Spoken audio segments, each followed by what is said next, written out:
好，各位同學大家好，咁我哋今日咧講嘅課題咧就係 Pythagoras theorem。咁 Pythagoras theorem 咧其實顧名思義啦，不是定理啦嚇。咁其實係一個直角三角形 right angle triangle 裏邊發生嘅事啦。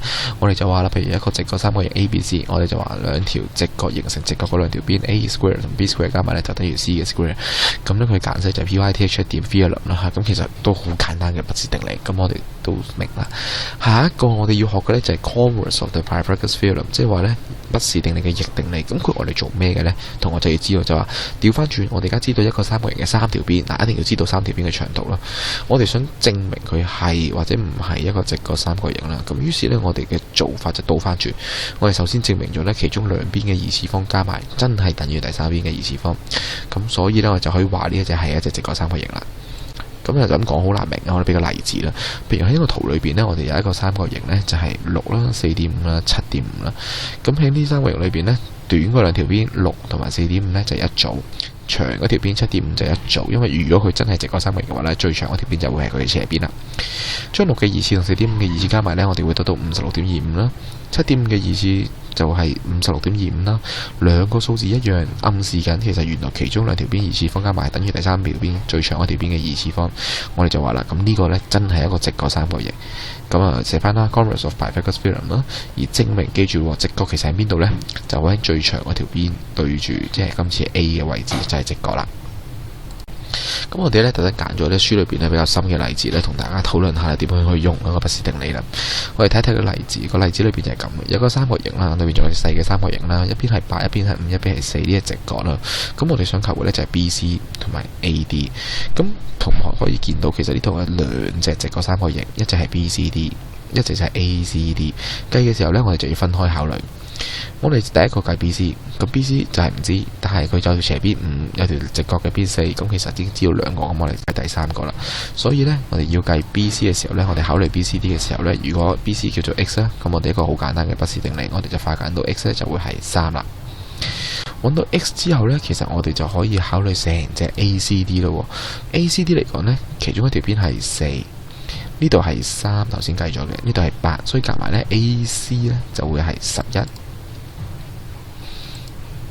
11嘅二次方再加4嘅二次方呢，再開翻方呢，我哋就會得出 AD 嘅長度，即係我哋今次嘅 Y 啦。所以呢個長度就開分137。咁如果3個有效數字呢，我哋就攞31.7啊。咁兩個做答案都可以嘅。好啦，咁我哋就睇到另一個深少少嘅例子，就係幾時我哋會用得着 converse of Pythagoras theorem 呢？咁大家望下呢一個圖，咁佢係一個四邊形啦，咁佢其中一邊4開方30同埋6啦，呢度係隻直角。咁而家要證明嘅呢，就係話 ABC 呢本身都係一個直角三角形。咁點解要咁做呢？原來有時候呢，我哋想揾呢一個四邊形嘅面積嘅時候呢，因為佢不規則呢，我哋冇辦法用公式計算。咁於是呢，我哋就會透過如果佢係直角啦，咁啊我哋用逆定理證明埋呢隻都係直角，咁我哋就可以底乘高除2，底乘高除2去計出呢個總面積啦。咁既然我哋要考慮 ABC 呢條邊係唔知，我哋講過啦，不是定理逆定理要知晒三條邊嘅，咁所以我哋就要計出 AC 嘅長度先。咁 AC 嘅長度呢，因為呢隻係直角三角形啦，我哋可以直接 apply 不是定理，咁我哋得到呢 AC 係8，記住64要開方喎，咁呢個係8。咁我哋就話啦，如果一邊係8，一邊係6，一邊係10，短嗰兩邊就係8同6，二次方加埋係100，長嗰邊係10嘅二次方加埋又係100。咁所以呢，呢兩個嘅數係符合嘅，相同嘅。咁呢個數相同嘅，我哋就話佢係逆定理。記住同學要分開寫呢兩步啊。咁我哋就譯翻啦 converse of Pythagoras theorem。於是我哋證明咗原來 ABC 咧真係一個直角三角形啦。咁喺一個就算唔直角嘅三角形都好呢，喺等腰嘅三角形嘅世界呢，其實不是定理都好有用嘅。咁我哋做一個例子啦，喺一個等腰 isosceles triangle 裏邊呢，咁我哋就話啦，有個長度係 x， 個高係 x， 佢兩邊係12，底係10。我求唔求到呢個高呢？其實我哋就知道啦，因為喺 isosceles triangle 呢，拉條高落嚟嘅時候呢，同一時間會將個底平分，所以呢邊係5，呢邊亦都係5。咁所以呢，我哋就會見到呢 x 嘅二次啦，加25啦，等於144啦。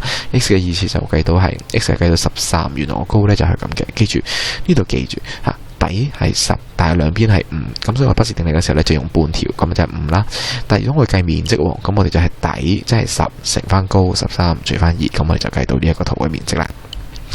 最後一條數呢，其實係一條立體嘅圖案嚟，咁啊題目係咁啊，9啦、15、12啦，個高係20啦嚇。咁而家呢，我哋希望呢證明個底呢係一個直角三角形。咁點解呢？因為如果呢個係直角呢，我哋就識計呢個面積，有面積呢，我哋就計得晒呢個形狀嘅體積啊，或者總表面面積啊 ，total surface area 呢樣嘢啦。同樣道理啦。因為9、10、25三條邊都知道短嗰兩條係9同12，我哋用逆定理嘅呢，就可以證明到呢佢係直角，而且 B 係嗰隻直角，最長嗰條邊嘅對住就係直角啦。咁知道佢有咩好處呢？因為原來我哋 B 巴想計總表面面積呢，我唔知記唔記得啦。一個 prism 嘅總表面 total surface area 呢，我哋就話係兩塊底面積再加所有嘅側面面積。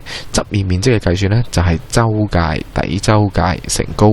今次嘅底周界就係9加12加15三個形嘅三邊加埋乘高，高係20。咁呢個係呢側面，即係呢塊三塊面積720嘅直角。9乘12呢，咁呢就乘翻咗1/2呢，即係54，咁就係個底面積。於是呢，兩塊底面積加側面面積就係我哋嘅總表面面積啦。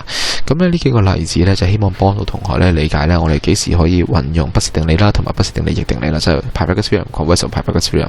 咁做嘅時候小心啲，記住做完個不是定理呢，記住開翻方，咁多數都唔會錯啦。咁祝同學希望明白啦呢度啦，好多謝各位。